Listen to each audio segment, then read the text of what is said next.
Welcome to Democracy Now!, democracynow.org, The War and Peace Report. I'm Amy Goodman.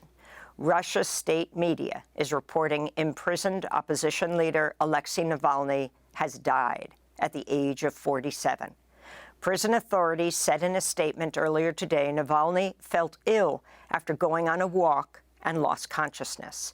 They say medical staff was unable to resuscitate him. The cause of death has not yet been determined. Navalny's spokesperson, Kiri Yarmish, said on social media their team has not received confirmation of his death and that Navalny's lawyer was traveling to the penal colony located in the town of Kharp in the Arctic Circle, where Navalny is serving a 19-year sentence on charges of extremism over his criticism of Russian President Vladimir Putin. The prison, nicknamed Polar Wolf, is among the harshest in Russia, due in part to the severe winter. Navalny has been imprisoned since 2021 when he returned to Moscow after an assassination attempt with the nerve agent Novichok in 2020. Navalny has been hailed as an anti-corruption crusader who is willing to stand up to Putin and has also been condemned for his past ultranationalist comments. In Gaza, Israel's attack on Khan Yunis's Nasser hospital has killed at least 5 patients after electricity and oxygen supplies were cut off. This is a hospital volunteer describing the forced evacuation ahead of Israel's incursion. 99% of the people in Nasser hospital evacuated. There are nearly 20 members of the medical staff still there. There is tension still. There is no protection or safety. Quadcopters are everywhere. Even ferocious dogs, which have monitoring cameras around their necks, are in the hospital in an aggressive way. This comes as fears mount over a planned Israeli ground attack on some 1.4 million people in Rafah. Even the U.S. has said the move would be a disaster without a realistic evacuation plan. The UN and others say there's no plausible way to evacuate Rafah. Evacuation to a safe place in Gaza is an illusion. We need to push back on the calls that we're all hearing from the authorities to say, you must help us move the people of Gaza to some safe place. This is an illusion. Israeli airstrikes on Rafah continue to kill Palestinian civilians. This is the mother of one of the victims speaking earlier today. My daughter's husband is from the Zarbi family. She died with all her family. I live in Miraj and she lives in Rafah. When I heard the news, I started screaming, asking my children to take me to see her. But they told me, "Where should we take you at night? Stay here." I told them to take me to see her, but they said that she was unrecognizable, and I said that even if it was only her flesh, I wanted to see her. Close to 29,000 Palestinians have been killed and over 68,000 wounded in Israeli attacks since October 7th. Over 130 journalists have been killed in Gaza since October 7th, according to the local media office. The Committee to Protect Journalists says some 3/4 of all journalists killed last year died in Israel's assault on Gaza. Of the 99 journalists killed around the world in 2023, 72 were Palestinian. Students at Stanford University are ending a months-long sit-in to demand the university call for a ceasefire in Gaza and divest from Israeli companies complicit in war crimes, among other things.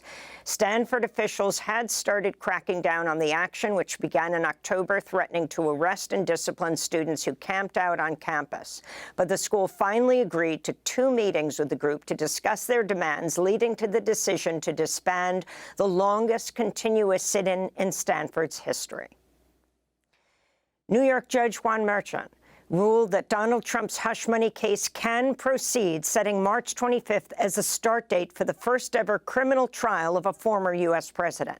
Trump's lawyers had sought to delay the trial, claiming it'll interfere with campaigning.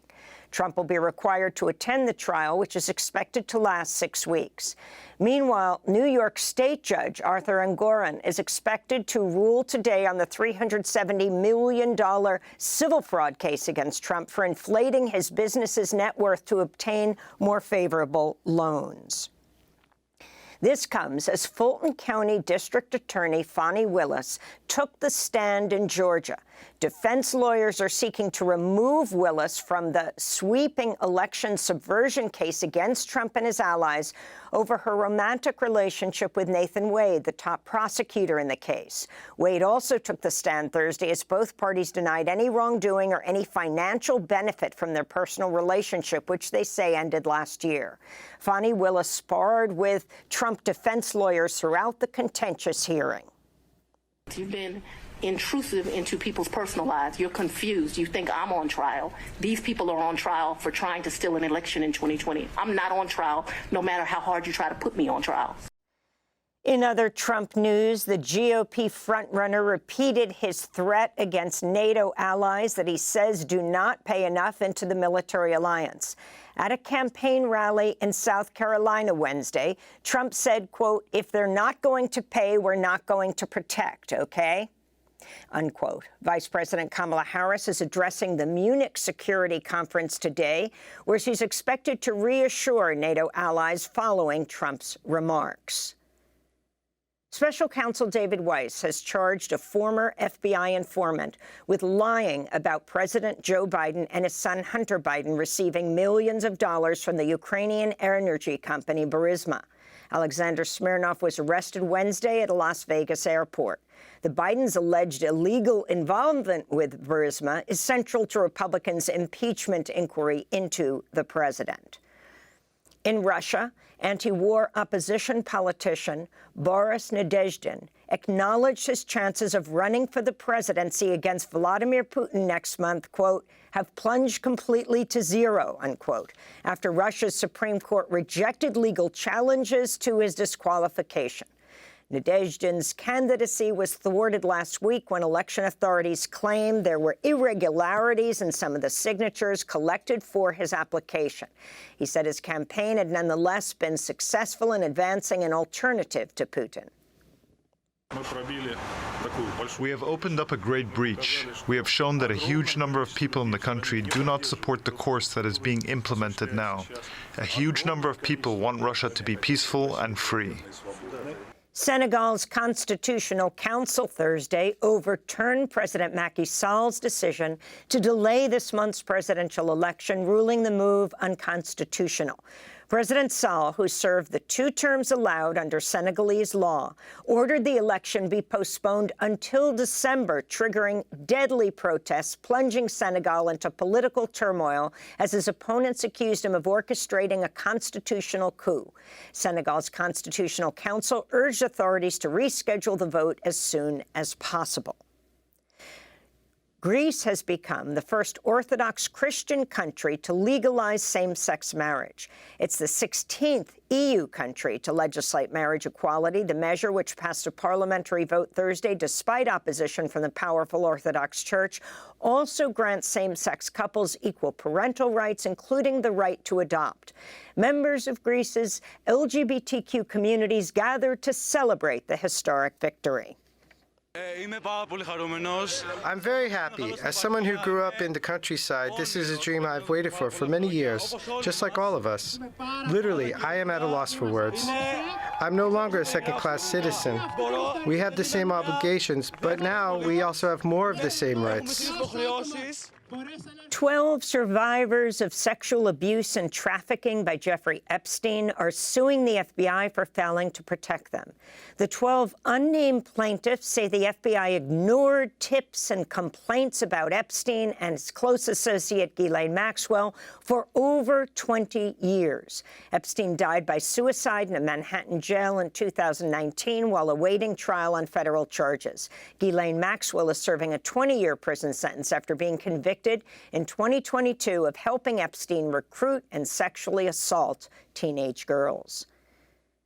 Climate groups have sued the Biden administration over its failure to adequately assess the public health impacts on frontline communities in its 5-year plan for offshore drilling in the Gulf of Mexico. Advocates say residents in the region already suffer disproportionate health burdens due to the toxic pollution produced by federal offshore oil and gas leasing. This comes as the American Petroleum Institute has also filed a lawsuit against the Biden administration demanding officials greenlight more lease sales, despite dire warnings of the impacts on the climate and people's health. health. Meanwhile, researchers estimate over 125 million U.S. residents will be exposed to unhealthy air contamination by 2054 due to intensifying wildfires made worse by climate change. In related news, scientists warn worsening wildfires, deforestation, and warmer temperatures could permanently destroy the water cycle, sustaining large portions of the Amazon rainforest in the coming decades. In a study published this week by the journal Nature, researchers say that between 10% to nearly half of the Amazon's ecosystem is at risk of transitioning from rainforest to savanna by the year 2050 unless deforestation is dramatically reduced and urgent action is taken to curb the worst impacts of global warming. This is one of the study's lead authors, Bernardo Flores, a researcher at the University of Santa Catarina in Brazil. Once we cross this tipping point, maybe we cannot do anything anymore. And then it's useless to stop deforestation, to try to stop. We may not even be able to because the forest will die by itself. So, I mean, it's time to red alert. And a new report from the Center for Climate Integrity reveals the oil and plastics industries have deceptively promoted recycling as a sustainable solution for over half a century, despite knowing plastic recycling is not technically or economically viable at scale. The report, titled "The Fraud of Plastic Recycling," uncovers new documents showing companies like ExxonMobil and the plastics industry have pushed a misleading public campaign for decades, helping fuel the plastic waste crisis in order to keep making money and avoid regulation. And those are some of the headlines. This is Democracy Now!, democracynow.org, The War and Peace Report. I'm Amy Goodman.